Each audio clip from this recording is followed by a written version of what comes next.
They opened the door, and within seconds, 3 of them wished it had never been found. If you're into real unexplained discoveries, make sure you subscribe, like the video, and tell me in the comments where you're watching from. Because what you're about to hear isn't theory. It happened, and no one can explain it.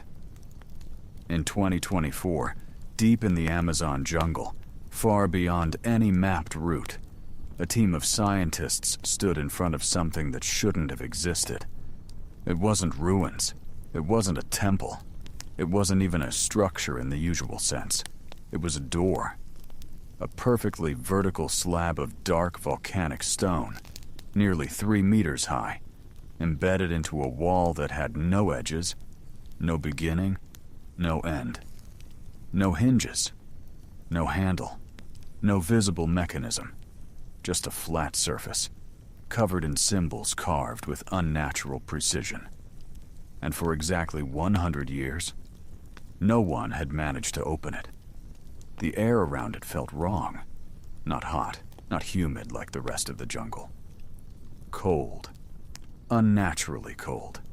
Like the space itself rejected life. Nothing grew within a 30-meter radius. No vines, no moss, no insects. Just bare, dead ground in the middle of one of the most fertile ecosystems on Earth. And then there was the signal. At first they couldn't hear it, but they felt it. A pressure in the chest. A quiet, constant unease, like standing too close to something alive that you couldn't see. The German acoustician in the team, Klaus Werner, had brought specialized equipment. Devices designed to detect infrasound, frequencies too low for the human ear. What he recorded made him stop speaking mid-sentence. 18.6 hertz. Stable. Perfectly stable. Not fluctuating. Not natural. Not random. A frequency known in rare cases to trigger fear in the human brain, even when there's nothing there. Except this time, there was something there. The signal didn't change for hours, not even slightly. That's when Marcus Oliveira, the expedition leader, quietly admitted something he hadn't said out loud before. He shouldn't have fought so hard to get permission to come here, because this place had already been found. Once. Back in 1919. A British cartographer named Reginald Foss had documented the exact same object near a tributary of the Jurua River. He described the door almost identically. Same size, same surface, same unnatural presence. He even sketched it.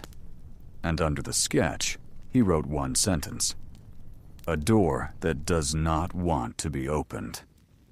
3 months later, his entire expedition vanished. All 7 members. No bodies, no equipment, no trace. Just his journal, found on a riverbank, as if someone had placed it there carefully. For decades, the story disappeared into archives.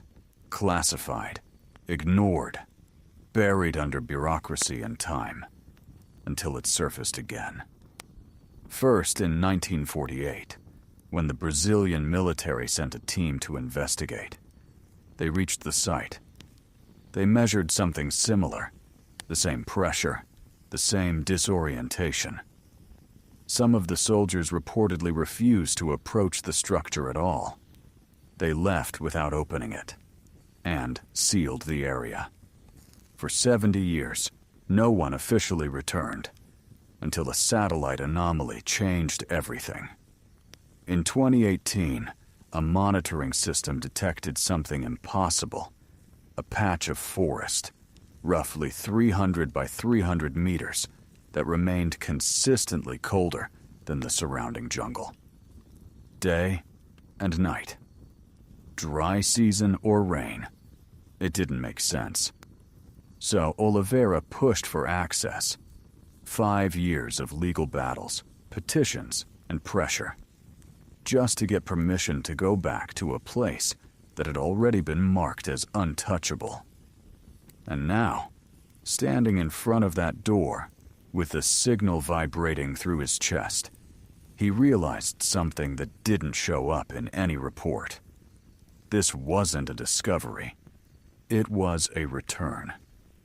And whatever had been waiting behind that door had been waiting for a very long time. He didn't say it out loud, but everyone felt it, especially when they noticed something no one had mentioned yet. The symbols on the surface weren't random. They repeated, in sequences, structured, mathematical, deliberate. And among them, there were shapes that didn't belong to any known Amazonian culture. Not Mayan, not Incan, not anything from the New World. One of the researchers stared at them longer than the others. And slowly, his expression changed, because he had seen something like this before, thousands of kilometers away, on artifacts that were never supposed to be connected to this place. Artifacts from a civilization that existed on the other side of the planet, and thousands of years earlier. He didn't say the name immediately, but when he finally did, no one laughed. He said it quietly. Sumerian. No one moved. For a second, it sounded absurd, impossible in the most literal sense of the word. Sumer, Mesopotamia, modern-day Iraq, one of the oldest known civilizations on Earth. 6,000 years ago. Not the Amazon, not this jungle, not this door. Pierre Dumont wasn't the kind of man who made speculative claims. 20 years studying pre-Columbian cultures, fieldwork across South America, publications, excavations, peer-reviewed research. His entire career was built on precision. So when he stepped closer to the stone and ran his fingers just above the carved lines without touching them, the tension in the group shifted. These patterns, he said, slower now, choosing every word carefully. They follow a structure, repetition with variation, hierarchical grouping. It's not decoration. Werner didn't look up from his device. Language? Dumont hesitated. Or something that behaves like one. Oliveira crossed his arms, staring at the surface. You're saying this was built by what? A transcontinental civilization that crossed the ocean thousands of years before recorded history? I'm saying, Dumont replied, finally turning to him, that these symbols shouldn't exist here. And yet they do. That was worse. Because if it wasn't Sumerian, then it was something else. Something older. Or something that had nothing to do with known history at all. Cecilia Brandon, who had been kneeling near the edge of the dead zone, stood up and approached them with a small, sealed container in her hand. The soil, she said. It's completely normal. Oliveira glanced at her. Define normal. Balanced composition. No toxins, no pathogens, no chemical anomalies. It should support plant life without any issue. He looked past her, toward the barren circle surrounding the structure. Then why is nothing growing? Brandon didn't answer immediately, because she didn't have one. And that was the problem with everything about this place. Every answer created a worse question. Werner suddenly straightened. Hold on.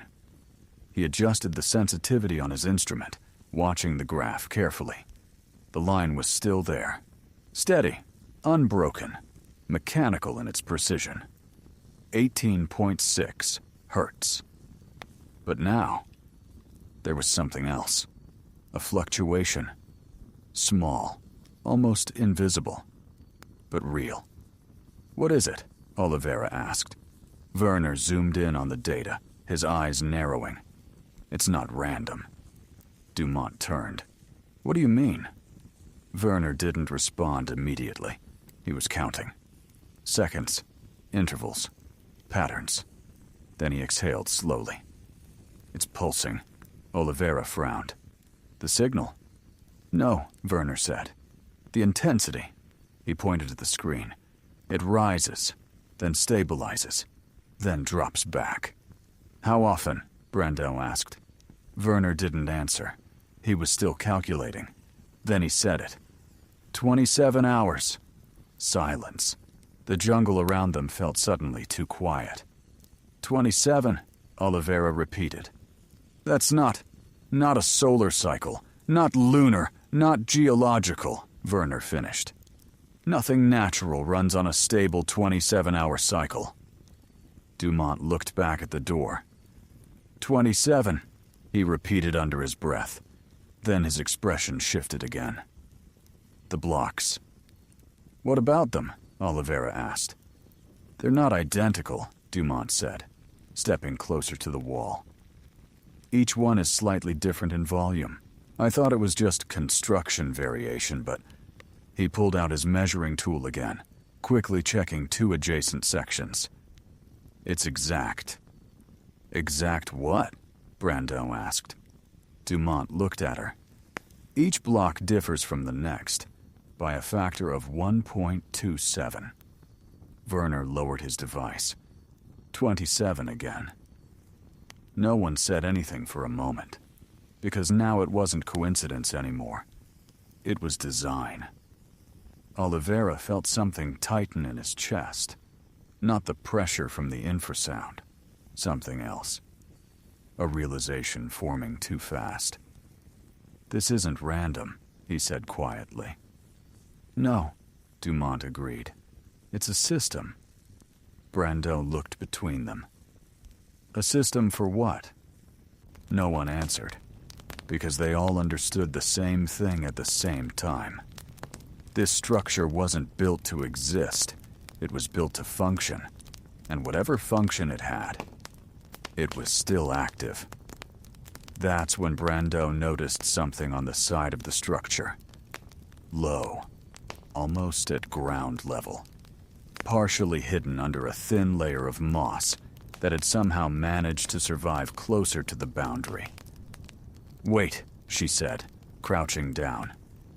There's something here. The others moved closer. 3 symbols, deeper than the rest, cleaner, sharper, carved with a different tool, or at a different time. Dumont knelt beside her. For a moment he didn't speak, then his face went pale. I know these. Oliveira leaned in. From where? 2 of them, Dumont said slowly. They're Aymara. Brandon blinked. That's Bolivia, Peru. Exactly, Dumont said. High-altitude cultures, nowhere near the Amazon. And the third? Werner asked. Dumont didn't answer immediately, because he couldn't. He took out his phone, snapped a photo, and sent it. They waited. 40 minutes. No one moved far from the door. No one wanted to. When the reply came, Dumont read it once, then again. Then he lowered the phone. What does it say? Oliveira asked. Dumont looked at him.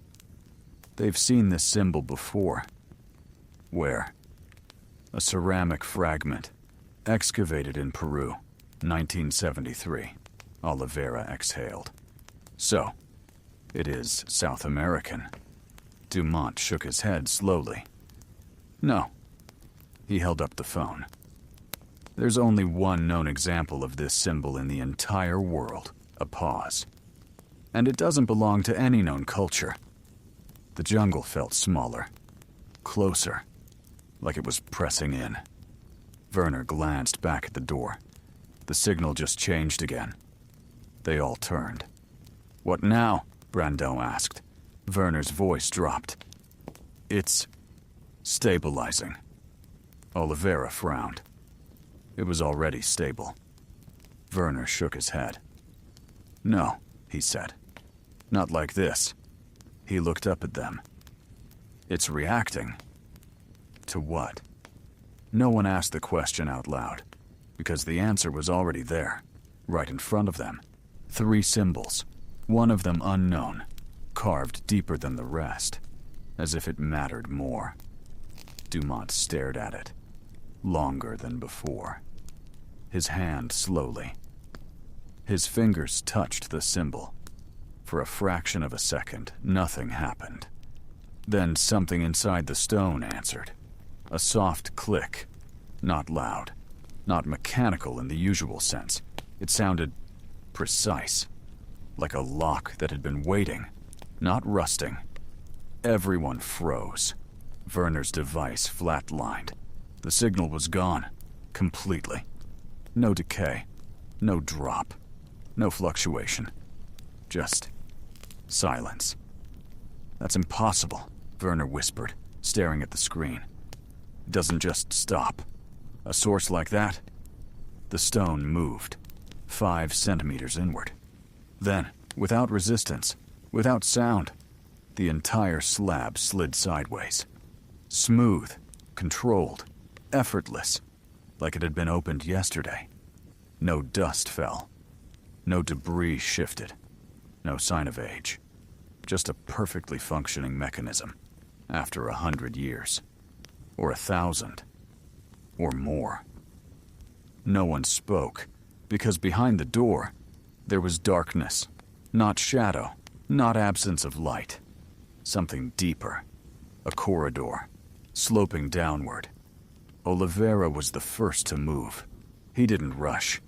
Didn't hesitate either. He stepped forward slowly, flashlight already in his hand, beam cutting into the darkness. The air changed immediately. Dry. Not less humid. Dry. Brandon checked instinctively, pulling out her device. 34%, she said, disbelief in her voice. That's indoor air. That's controlled. In the middle of the Amazon, Werner added quietly. Dumont stepped closer to the threshold, but didn't cross yet. He looked at the edges of the opening. No hinges, no grooves, no visible mechanism. How? He started, then stopped, because there was no answer that made sense. Oliveira took another step inside. The beam of his flashlight revealed the walls, and that's when everything shifted again. The symbols. Not scattered, not isolated. Continuous. Line after line after line. Perfectly aligned, covering every surface. This is text, Dumont said immediately, stepping in now, unable to hold back. This isn't symbolic. This is structured writing. He pulled out his phone, already taking photos as he moved. Don't touch anything, Oliveira said without turning. I'm not touching, Dumont replied. I'm recording. Brandon entered next, scanning the air, the walls, the floor. No mold, no moisture, no biological activity at all. That's not possible in a sealed environment, she added, almost to herself. Werner stepped in last, still watching his device. No infrasound, he said. Oliveira paused. Gone completely? Yes. A beat. Or blocked, Werner added. The corridor stretched ahead of them, descending at a steady angle. About 20 degrees. The walls were the same stone, same precision, same impossible condition. No cracks. No wear. As if time hadn't passed here at all. They moved slowly. No one spoke for a while. Only the sound of footsteps, muted, controlled, almost absorbed by the space itself. Dumont kept photographing everything. His breathing had changed. Faster. Not panic. Something else. Focus mixed with something closer to obsession. Look at this, he said suddenly. He pointed to a section of the wall. The structure changes. Oliveira stepped closer, At first glance, it looked the same. Then he saw it. The symbols were different, not just in form, in logic. These aren't the same system, Dumont said. This is a second language. Werner glanced over. Another culture? Dumont shook his head. No, he said quietly. Not another culture. Then what? Dumont didn't answer immediately. Because the shapes weren't just unfamiliar. They were wrong. Rounded. Flowing. Unlike anything carved with traditional tools. Almost like they weren't meant to be carved at all. Like they had been. Pressed into the stone. That shouldn't exist, he said under his breath. Brando turned slightly. Guys. They all looked at her. She was standing still, looking down, at the floor. Come here. They gathered around. At first, Oliveira didn't understand what he was seeing. Then it clicked. Wear marks. Subtle, but unmistakable. 3 paths. From the entrance. Deeper inside. From deeper inside. To the left wall. And to the right. Repeated movement. Over time. A long time. This room was used, Brando said. No, Oliveira corrected quietly. Is used. Silence. Because there was only one problem with that. No one had entered this place for decades. At least not from the outside. They continued forward. The corridor seemed longer now. Or maybe it just felt that way. The light from outside had disappeared completely behind them. Only their flashlights remained. And then, the corridor ended. They stepped into the room. About 8 by 10 meters. Ceiling 3 meters high. Perfect geometry. In the center, a stone structure. Rectangular. Waist high. Smooth. Deliberate. A pedestal. Oliveira approached it slowly. Every instinct told him to stop. He didn't. On its surface, a circular depression, perfectly carved, 30 centimeters wide, 5 centimeters deep. Around it, concentric rings of symbols, precise to the millimeter. Dumont didn't speak this time. He just stared. Then turned to the walls, and what he saw there made him stop completely. This, he said, voice barely above a whisper. This can't be here. The walls weren't covered in symbols anymore. They were covered in images. Not decorative. Not abstract. Narrative. Scenes. Dumont moved closer, his breath slowing as if his body was trying to compensate for something his mind couldn't process fast enough. These are processions, he said. Figures carved in long sequences across the stone. Humans, animals, structures, all moving in the same direction. Toward the center of the room, toward the pedestal. Oliveira stepped beside him. What culture? He asked. Dumont didn't answer. Because the answer didn't exist. He pointed. Look at them. The first group. Clearly defined. Tall headdresses. Geometric clothing. Recognizable. Tiahuanaco, Dumont said. No doubt, Brando frowned. That's Andes again, not Amazon. Yes, Dumont said quietly. Then he pointed further along the wall. And those... different. Slimmer figures. Longer proportions.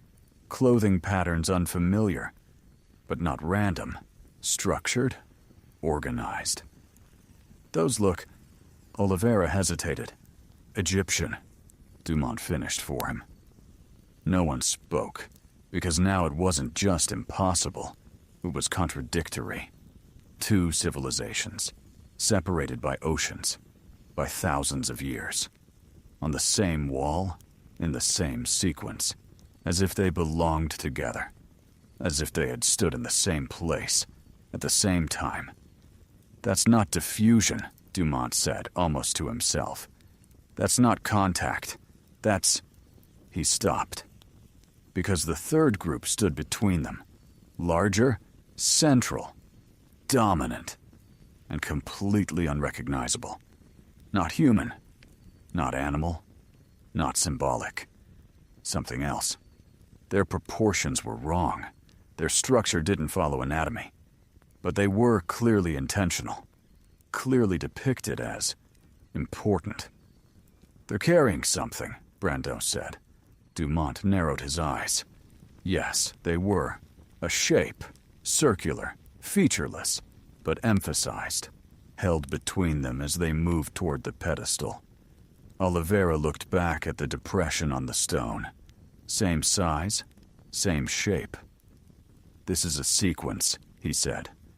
Dumont nodded slowly. A ritual, he added, or a process, or a function. Werner wasn't looking at the walls. He was standing in the center of the room. Frozen. What is it? Brando asked. He didn't respond immediately. Then he turned the device slightly. I'm picking something up. Oliveira stepped closer. Infrasound? Werner shook his head. No. He swallowed. Electromagnetic. Dumont looked over. From where? Werner didn't point at the walls. Didn't point at the ceiling. He pointed down. At the pedestal. Silence. That's not possible, Brando said instantly. There's no metal, no wiring, no... I know, Werner cut in. But it's there. Stable. Uniform. Like the signal outside. But different. Lower. Quieter. Contained. Oliveira felt it now. Not as pressure. Not as fear. Something else. Like standing too close to something active. Something that wasn't supposed to be active. He stepped closer to the pedestal. Closer than before.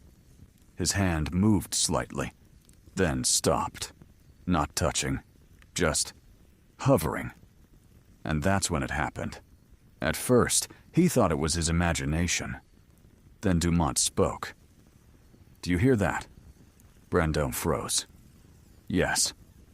Werner slowly lifted his head. I thought that was interference. It wasn't. It was sound. Actual sound. Low, rhythmic, subtle, coming from inside the stone. Oliveira didn't move, didn't breathe, because now he could hear it too. A slow cycle. Rising. Falling. Again. And again. Like breathing, Dumont said. No one corrected him, because nothing else fit. It wasn't mechanical. It wasn't random. It had a pattern. A biological pattern. Werner looked at his device again, as if it could give him a different answer. It didn't. 4 seconds per cycle, he said quietly. Brando's voice dropped. That's 15 per minute, Werner finished. No one needed to say it. They all knew. That was the breathing rate of a human body at rest. But this wasn't a body. It was stone. Sealed. Ancient. Impossible. And it was breathing. Oliveira felt something warm on his lip. He wiped it instinctively. Blood. A thin line running from his nose. He didn't react. Didn't even seem surprised. We're leaving, he said. Immediately. No hesitation. No discussion. Brando blinked. What? We just got here. We haven't even... We're leaving, he repeated. This time louder. Sharper. Something in his tone cut through everything else. Dumont looked at him. Really looked. And whatever he saw, he didn't argue. Werner didn't either. Because the sound, it was still there. Slow. Steady. Unchanging. Like it didn't care that they were listening. Like it had always been there. Waiting. They turned toward the corridor, one by one. No one rushed, but no one slowed down either. And just before Oliveira stepped out of the room, he glanced back. One last time. At the pedestal. At the circular depression. At the symbols surrounding it. And for a brief second, he had a thought he would never say out loud. That this thing wasn't empty. They didn't run. But every step out of that room felt heavier than the last. The sound followed them. Not louder, not closer. Just present. Steady. Unchanging. As if distance didn't matter. As if it wasn't tied to space at all. No one spoke in the corridor. There was no need. The writing on the walls felt different now. Not like something to study. Something to pass. Something to leave behind. Dumont still held his phone up, recording. But his movements had changed. Less precise. Faster. Not careless. Urgent? He didn't want to miss anything. But he also didn't want to stay. Brandon walked slightly ahead now, scanning automatically, though her data had stopped making sense minutes ago. No humidity change, she said quietly. No air movement. No organic response. Her voice sounded detached, like she was forcing herself to stay inside a framework that no longer applied. Werner checked his device again. Still nothing. No infrasound. No fluctuation. No signal, he said. Oliveira didn't respond. He was listening, not to the device, to the silence, because something had changed. The corridor felt shorter, or maybe time felt different inside it. He couldn't tell. They reached the doorway. The jungle light cut sharply across the stone floor, almost too bright after the darkness. And the moment Oliveira stepped outside, the signal came back. Instantly. 18.6 hertz. Werner flinched. "It's back," he said, louder than before. "Exactly the same." Oliveira turned halfway, just enough to see the door behind them, still open, still perfectly still. "Everyone out," he said. They didn't argue. The moment the last of them crossed the threshold, it happened again. The same click, quiet. Final. The stone slab moved, 5 centimeters, then slid back into place, sealing itself. Perfectly. The signal stabilized immediately, as if nothing had happened, as if the door had never been opened at all. No one moved for a few seconds. The jungle sound slowly returned around them. Insects, wind, distant movement. Normal. Too normal. Brandon exhaled slowly. That's not possible. No one corrected her, because there was nothing left to correct. Werner looked at his device again, then at the door, then back at the data. "It reset," he said. Oliveira turned to him. "What do you mean?" Werner showed the screen. "The signal pattern. It's identical to what it was before we opened it." A pause. As if it didn't register us at all. That didn't make sense, because everything about that place had reacted to them. The symbols, the mechanism, the disappearance of the signal, the sound. Oliveira wiped the remaining blood from his nose, then took out his phone. He didn't hesitate this time. He made the call. The line connected almost immediately. He didn't explain everything. Didn't try to. He just said a few short sentences. Clear. Controlled. Then he listened. For 7 minutes. The others didn't interrupt. They watched him. Watched his expression change. Not panic. Not confusion. Recognition. Like something he already suspected had just been confirmed. When he ended the call, he didn't look at them right away. "Pack everything," he said. Brandon frowned. "We just got in. We planned 3 days. We're leaving now." No hesitation. No room for discussion.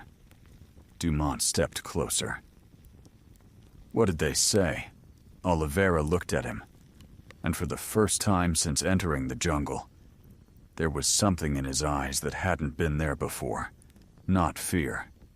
Something heavier. They said, he replied slowly, that the decision isn't mine anymore. Silence. Werner lowered his device.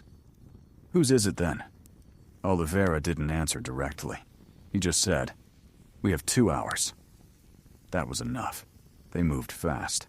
Faster than before. Equipment packed. Samples sealed. Devices powered down.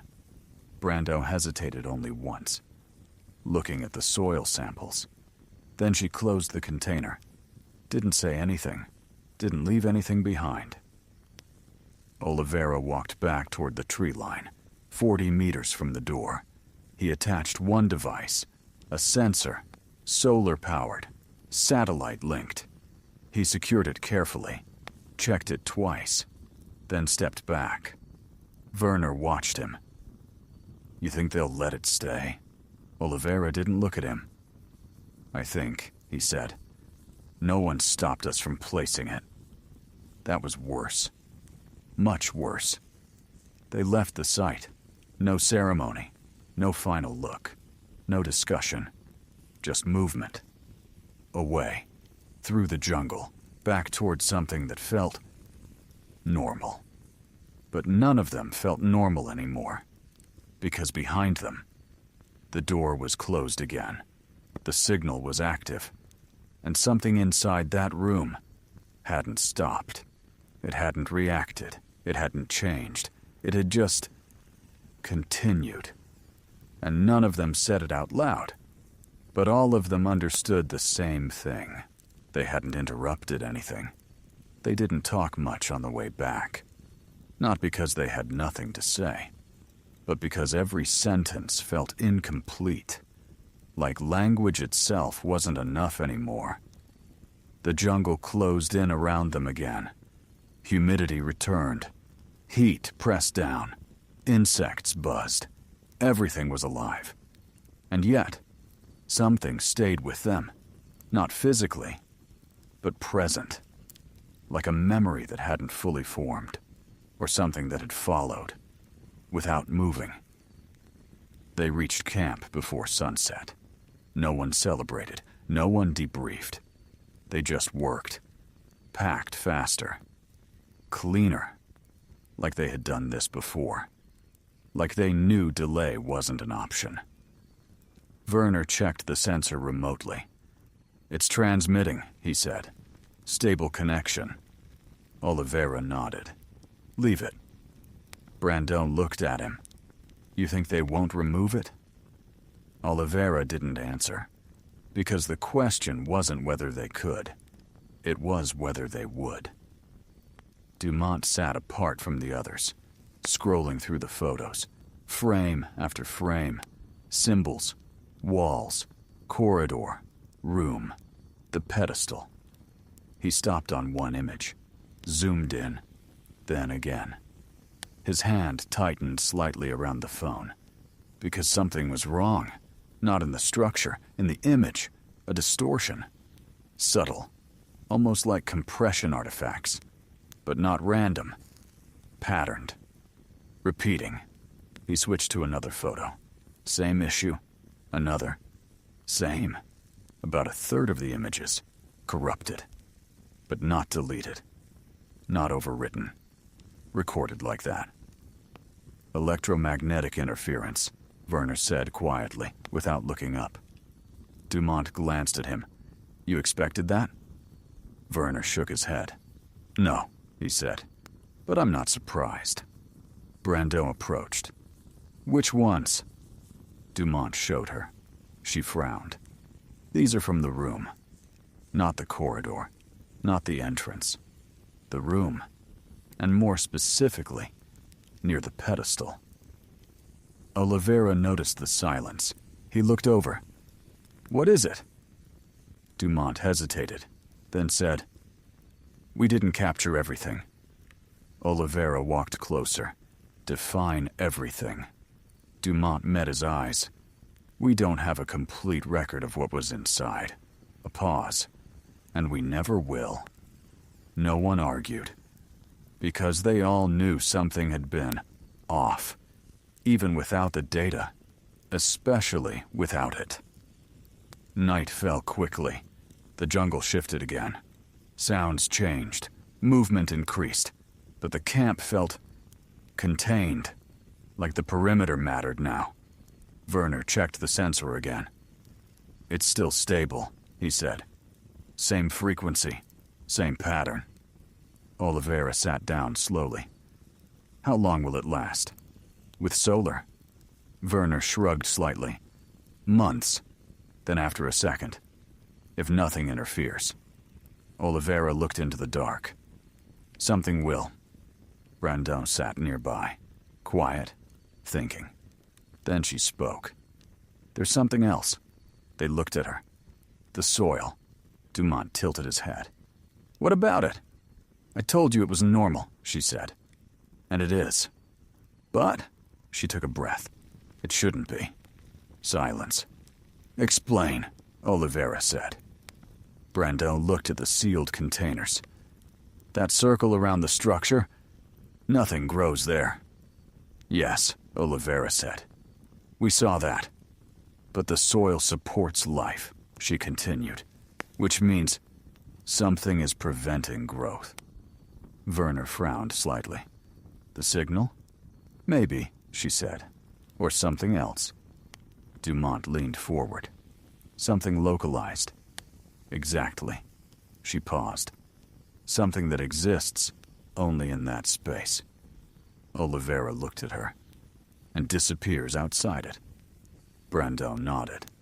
"That's the only explanation." A long silence followed, because that meant one thing. Whatever was affecting the ground was contained. By the structure, by the door, or by whatever was inside. Werner checked the sensor again, then froze. "What?" Oliveira asked. Werner didn't respond immediately. He turned the screen slightly. "The pattern." Oliveira stood. "What about it?" Werner pointed. "The signal just spiked." "How much?" Dumont asked. 12%. Brandon frowned. "For how long?" Werner watched, counting, still rising. Then it stopped, held, perfectly stable. Higher than before, no fluctuation, no decay. 40 seconds, a minute, 2. Then slowly, it dropped. Back to baseline. No transition, no noise, just control. Oliveira stared at the screen. "How often?" Werner didn't answer right away. He scrolled through the previous data, checked timestamps, cross-referenced, then said it. 27 hours. Again, the same number, the same pattern. But now, confirmed, measured, observed. Not theoretical, not structural. Active. Dumont leaned back slightly. "It's not a signal," he said. Werner looked at him. "What do you mean?" Dumont held his gaze. "It's a cycle." Brandon felt a chill run through her. Cycle of what? No one answered. Because the answer was already forming, and none of them wanted to say it. Oliveira stood still for a moment, then said quietly, "We're not studying it." They looked at him. "We're watching it." A pause. "And it's still running." No one slept well that night. Not because of fear. Not exactly. But because something had shifted. Before, it was a mystery. Now, it was a system. And systems don't exist without purpose. And they don't stay active. Without a reason. Somewhere in the jungle, behind a sealed stone door, something continued its cycle. Perfectly. Relentlessly. On time. As if nothing had changed. But something had. Because now, someone knew it was there. Morning didn't feel like morning. The light came back, The sounds came back, but the feeling didn't reset. It stayed. Like the night hadn't ended. Just changed form. No one mentioned sleep, because no one really had. Oliveira was already awake when the others stepped out of their tents, standing still, looking at the receiver. Werner approached first. "Anything?" Oliveira didn't turn. It never stopped. Werner checked the data himself. Same frequency. Same baseline. Perfect stability. Like a machine that didn't drift. Didn't degrade. Didn't age. Brandon joined them. "The spike?" Werner nodded. "Exactly every 27 hours. She crossed her arms. "That's not environmental." "No," Werner said. "It's regulated." Dumont came last, still holding his phone, still reviewing, as if the answers were hidden in the pixels. "They're not just symbols," he said suddenly. No greeting, no context, just the conclusion. Oliveira finally turned. "Explain." Dumont stepped closer. "The corridor," he said. 2 writing systems." "Yes," Oliveira said. "The second one isn't replacing the first," Dumont continued. "It's responding to it." Werner frowned. "Responding how?" Dumont held up the phone. "Structure changes, not random. Conditional." Brandon tilted her head. "You're saying it's reactive?" Dumont met her eyes. "I'm saying it behaves like code." Silence, because that word changed everything. Oliveira looked back toward the jungle, toward the direction of the door. "Code requires input," he said. Dumont nodded slowly. "Yes." A pause. "And output." No one liked where that was going. Werner checked the sensor again. "Cycle is stable," he said. "Next peak in 20 hours. Brandon exhaled. "So, whatever it's doing, it's repeating." Oliveira shook his head slightly. "Not repeating." They looked at him. Continuing. That was worse. Much worse. Because repetition meant loop, but continuation meant progression. Dumont spoke again. "There's something else." He zoomed into one of the images. "Look here." They gathered around. At first, nothing obvious. Then, the figures. On the wall, the procession, the central group, the unknown ones. "What about them?" Werner asked. Dumont's voice dropped. "They're not identical across panels." Brandon frowned. "What do you mean?" He switched between images. Fast. Precise. "Position shifts," he said. "Spacing changes." Oliveira leaned closer. "Different scenes?" Dumont shook his head. "No." A pause. "Same scene." He looked up. "Different stages." Silence. Brandon felt it first. That shift. That realization. "They're moving," she said. Dumont nodded. "Yes." Werner stared at the screen. "That's not art." "No," Dumont agreed. "That's sequence." Oliveira stepped back slightly, toward the pedestal. No one argued, because that was exactly what it showed. Step by step, stage by stage, approach, placement, something being brought, something being inserted, into the depression. Brandon's voice dropped. "Where is it?" No one answered, because the depression had been empty. When they saw it, empty, clean, perfectly shaped, waiting. Werner suddenly looked up. "The cycle." They turned to him. "What about it?" Oliveira asked.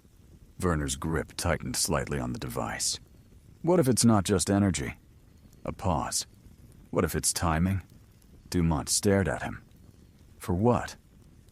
Werner didn't answer immediately, because the answer didn't sound scientific. It sounded wrong. He said it anyway. For an event. Silence. Oliveira didn't react, but something in his posture changed. What kind of event? Brando asked. Werner shook his head slowly. I don't know. Then, quieter. But it's not random. Nothing about this was random anymore. Not the structure, not the symbols, not the cycle, not the sound. Everything pointed in one direction. Purpose. And purpose meant design, and design meant intention. Oliveira looked at the sensor one more time, then turned. We're leaving. Brando blinked. Now? Yes. Dumont frowned. We already packed. Not the site, Oliveira said. The region. That landed differently. Werner lowered the device. You think they're coming? Oliveira didn't answer directly. They already know, he said. That was clear. Too clear. The call. The timing. The order. The silence. They weren't ahead of anything. They were already behind it. Brando hesitated, then said, The soil. Oliveira looked at her. What about it? She held up one of the containers. This is the only physical sample we have.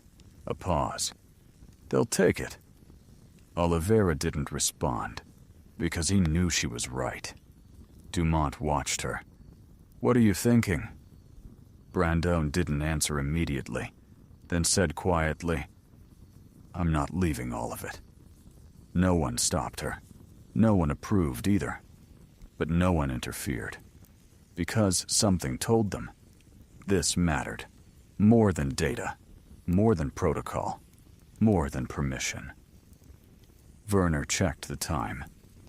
We have maybe 90 minutes. Oliveira nodded. Then we move. Fast. Again. No delays. No second looks. But just before they left, Dumont turned, looked back. Not at the camp. Not at the jungle. At the direction of the door. Far beyond visibility. Hidden. Sealed. Silent. And yet, he felt it. Not fear. Recognition. Like something had noticed them. Not when they entered. Not when they left. But now, as they were going, he didn't say it. Didn't need to. Because deep in the jungle, behind stone, beyond light, the cycle continued. Unchanged, uninterrupted, but no longer unnoticed. They left fast. Faster than any of them were comfortable admitting. No final checks. No secondary measurements. No attempt to return. Just movement. Out of the jungle. Away from the coordinates. Away from the door. The helicopter arrived before noon. That alone was wrong. They hadn't requested extraction that early. They hadn't even sent a full report. But it was already there. Waiting. Engines running. No markings. No questions. Oliveira stopped for half a second before boarding, then stepped in. The others followed. No one asked who sent it, because they already knew. It wasn't for them. It was for the site. As they lifted above the canopy, the jungle stretched endlessly beneath them. Green, alive, unbroken. And somewhere in that vastness, hidden beneath layers of vegetation and silence, was something that didn't belong there. Something that had been placed. Not built. Placed. Brando looked down until the last possible second, as if she could still see it. She couldn't, but she felt it. Werner was already reviewing the sensor feed again. Still active. Still transmitting. Still perfect. Oliveira didn't look at anything. He just sat there. Still. Processing. Not what they saw. What it meant. Dumont closed his eyes briefly. And for a moment, he saw the walls again. The figures. The movement. The sequence. step by step, closer, closer, until he opened his eyes, didn't say a word. They landed in Manaus 2 hours later. Everything after that happened too quickly, and too cleanly. Officials were already waiting. Not scientists, not journalists. Government. They didn't introduce themselves, didn't explain. They just moved. Devices first. Phones, cameras, storage. Collected, tagged, removed. No resistance, because resistance would have meant something, and none of them were ready to define what that something was. Oliveira handed everything over without hesitation. All recordings, all notes, all data. Brandão did the same, except one thing. She didn't say it, didn't show it, didn't hesitate. One container. Soil. Gone before anyone could log it. Werner hesitated slightly, then passed his device as well, all except the remote sensor feed. That one was already outside their system. Dumont held onto his phone a second longer than the others, then released it, without a word. No one argued. No one asked. Because this wasn't a discussion. It was a transfer. Complete. Final. Controlled. They were separated after that. Different rooms, short interviews, same questions. What did you see? What did you record? What did you hear? They answered carefully. Technically. Accurately. But not completely. Because some things didn't fit into answers. Oliveira was the first to leave. No escort. No warning, just silence. Brandão left next. She didn't go home, didn't return to the university. She disappeared into routine. Small institute. No public contact. No explanations. Werner gave one interview. One. He talked about the signal, the frequency, the cycle. Nothing else. A month later, his contract ended. No renewal, no discussion.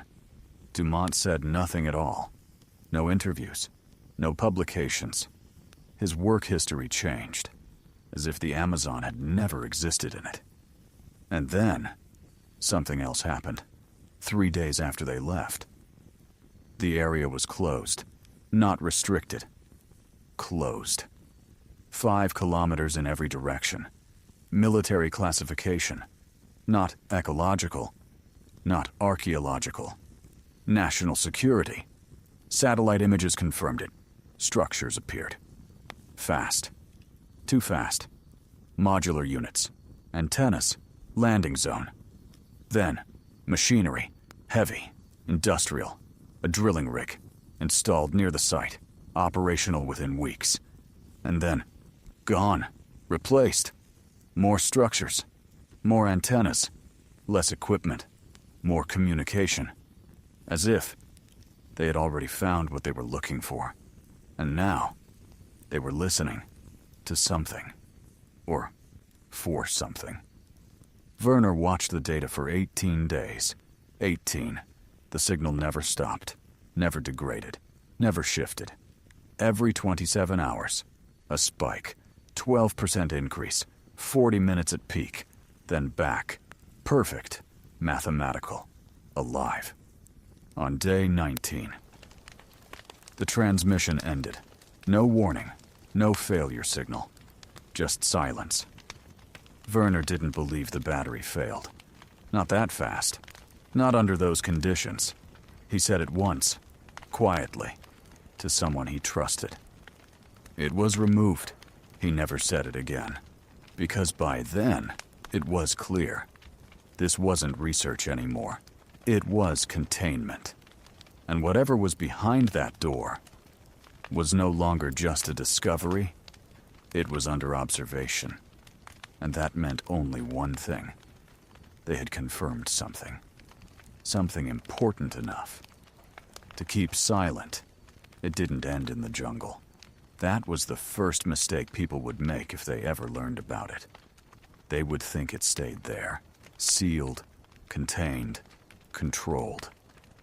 It didn't, because 3 days after the expedition returned, something changed. Not at the site, somewhere else.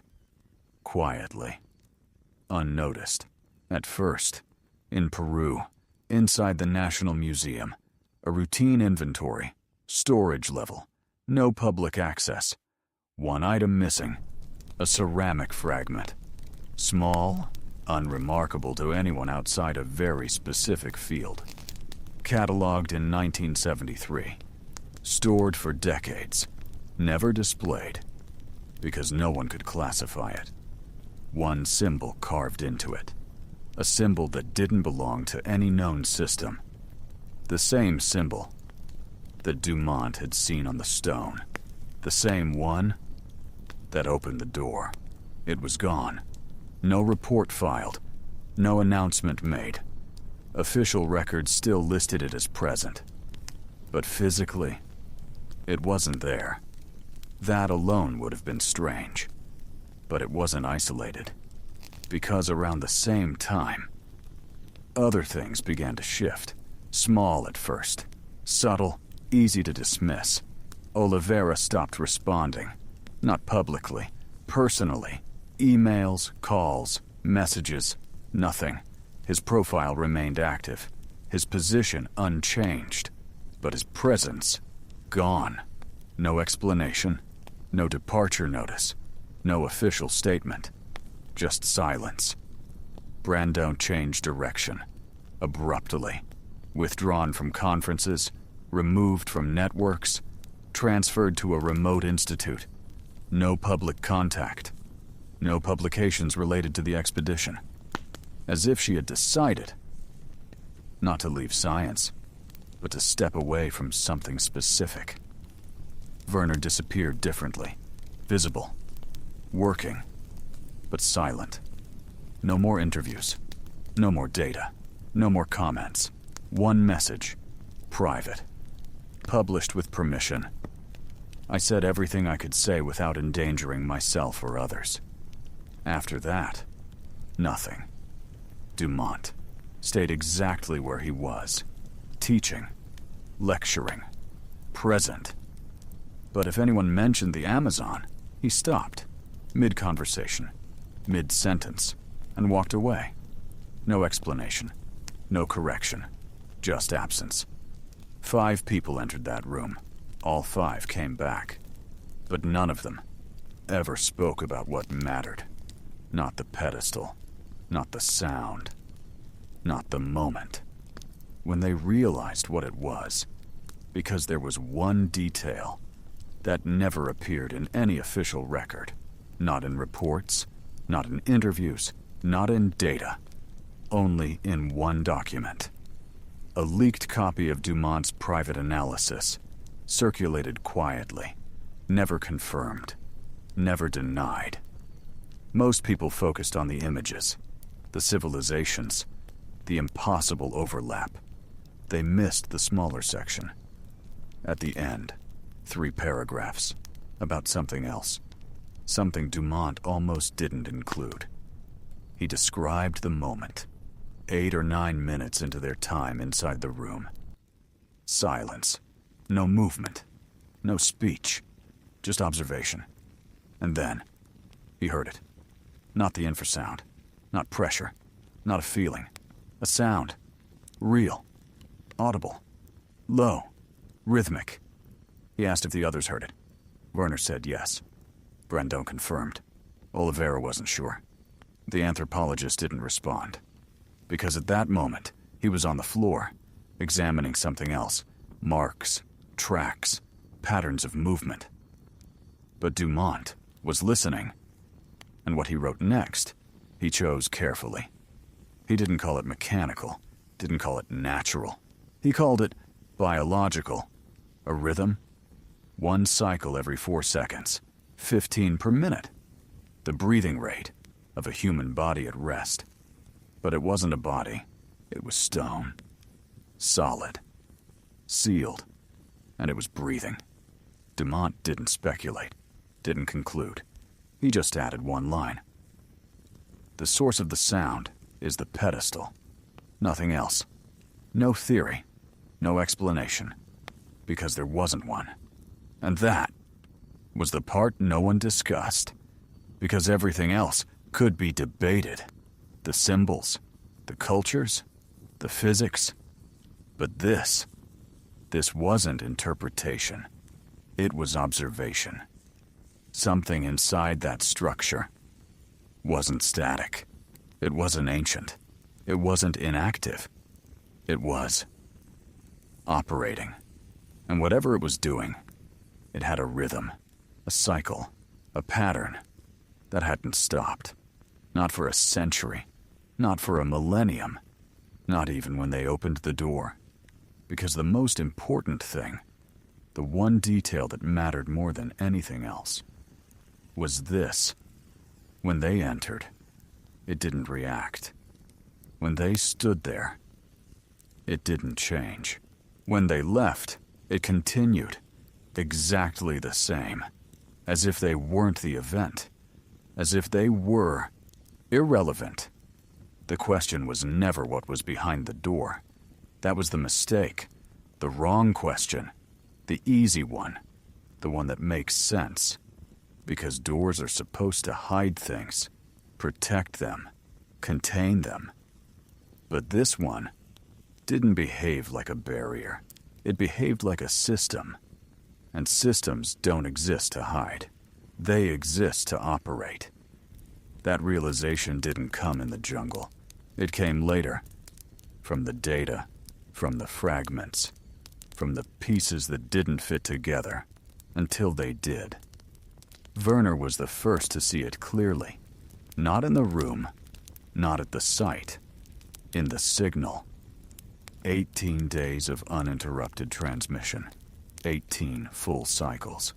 Every 27 hours, a spike, 12%, 40 minutes, then baseline, perfect. But when he mapped it, overlaid it, compared cycle to cycle, he noticed something. A drift, not in frequency, not in amplitude, in phase. Small, almost invisible, but consistent. Each cycle shifted, forward, not repeating, advancing, like a countdown. He didn't publish that part, didn't include it in the paper, didn't mention it in the interview. Because once you saw it, you couldn't unsee it. And once you understood what it meant, you couldn't explain it without sounding insane. Or worse, correct. Dumont saw something similar.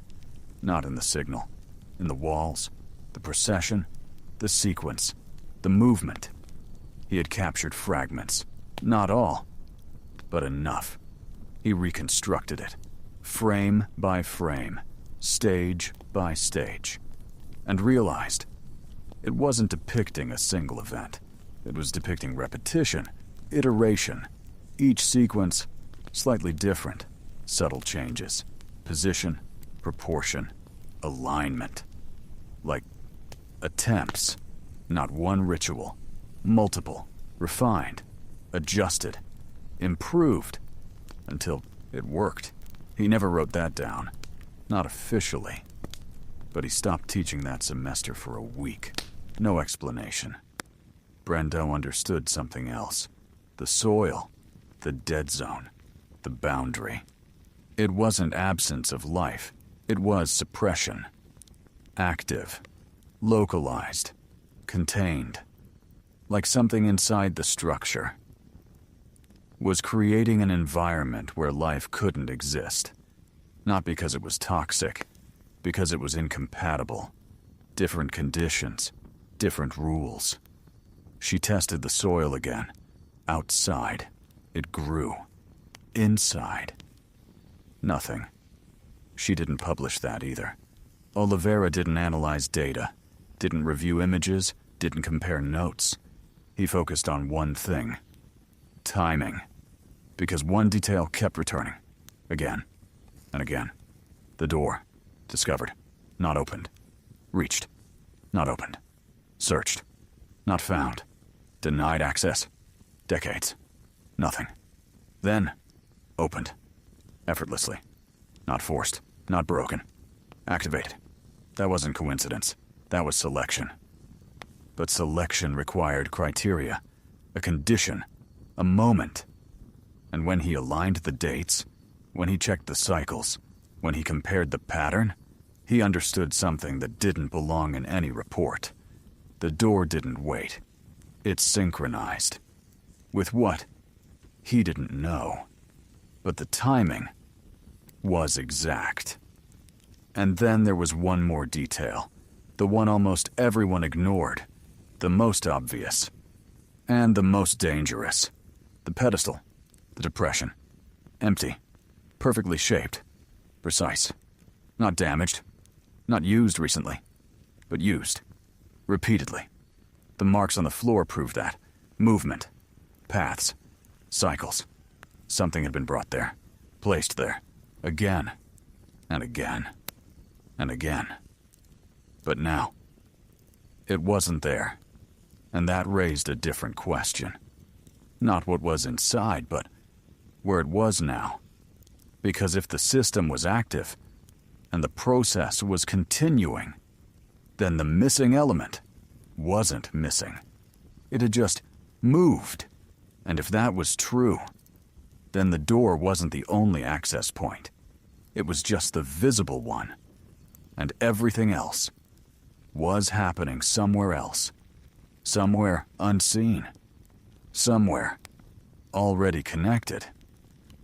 Oliveira never said that out loud, but it changed everything, because it meant one thing.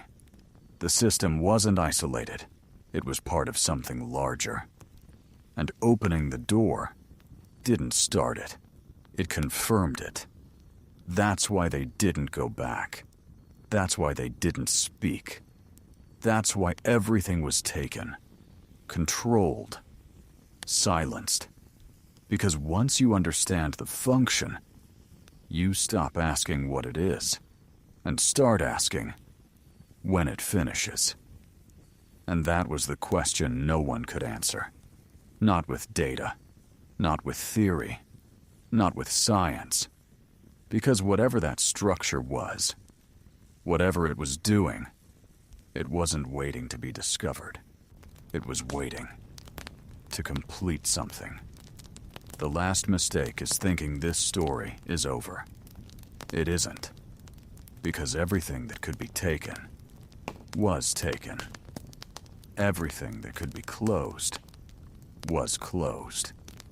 Everything that could be silenced was silenced. And still, the system continues. No public access, no coordinates, no official data. Just fragments, leaks, patterns, and one fact that never changed. The signal. Even after the sensor went dark, even after the perimeter was sealed, even after the site disappeared from every open system, the pattern remained. Not measured, but predicted. 27 hours. Peak. 40 minutes. Return. Again. And again. And again. Because once something is stable for decades, you don't need to see it to know it's still there. And if Werner was right, if the phase shift was real, then something else was happening too. Not just repetition, progress, small, incremental, invisible in short time frames, but over years, significant. And then, there was the final piece, the one no one confirmed, but no one denied. The drilling. February. Equipment deployed. Deep. Precise. Not random excavation. Targeted. By March, changes. Less drilling. More antennas. More communication arrays. And then, silence. No reports. No leaks. No results. But that shift, from digging to listening, meant one thing. They found something. Not on the surface. Not behind the door. Below. Connected. Aligned. Part of the same system. And if that was true, then the structure in the jungle was only the interface. Not the core. Not the origin. Just a point. One of many. Because systems like that don't exist in isolation. And if one exists, there are others, hidden, inactive, or waiting, just like this one was, for exactly 100 years. Until someone pressed the right symbol, at the right time, in the right sequence, and something responded. Not opened, responded. That's the difference. And that difference changes everything. Because it means the door was never locked. It was waiting. And now, it's no longer waiting alone. Somewhere beyond the jungle, beyond the sealed perimeter, beyond what anyone is allowed to see, something is still running, still cycling, still aligning, not reacting to us, not depending on us, but now, including us. And if the sequence on the walls was correct, if the iterations were real, if the process was being refined, then the empty space on that pedestal isn't empty anymore. It's just not there. And whatever belongs in it, whatever completes that system, is already in motion. Not coming. Not arriving. Already moving. Step by step. Stage by stage. Just like on the walls. And when it reaches the end, when the cycle aligns, when the system completes, the door won't open again. Because it won't need to. And by then, no one will be asking what was behind it. They'll be asking why it was built at all, and why it was allowed to finish.